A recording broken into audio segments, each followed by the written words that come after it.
પ્રભુ પાસે માગો તો એવું માગજો, સ્વયં ભગવાનને જ માગી લો. ભગવાન કો ચાહો, ભગવાન સે કુછ ન ચાહો. પ્રભુને જ ચાહી લો. આપણે તો ભગવાનથી માગવા વાળા છીએ, ભગવાનને માગવા જ નથી.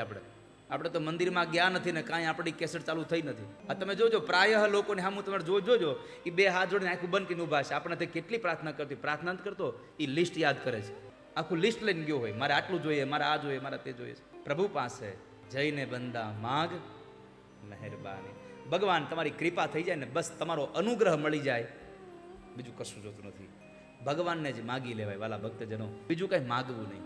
ચિંતા બીજી કાંઈ નથી. મારે તો એટલો માટે કહેવું છે કે ભગવાન તમને મળી જાય તો પછી બીજું કાંઈ માગવું નહીં. કોઈ દીકરીને કીધું તારા હાટું હાહરો લઈ આવો છે, તારા હાટું દેર લઈ આવો છે, તારા હાટું જેઠ લઈ આવો, તારા હાટું જેઠાણી લઈ આવી છે, તારા હાટું એક હારો ઘરવાળો ગોતો. કેમ? આ બધું જ મફતમાં વાહે આવે. એમ જેને ભગવાન જેવો ધણી મળી જાય ને, એના સંસારનું સુખ બધું જ એના ખોળામાં આવીને પડી જાય વાલા ભક્તજનો.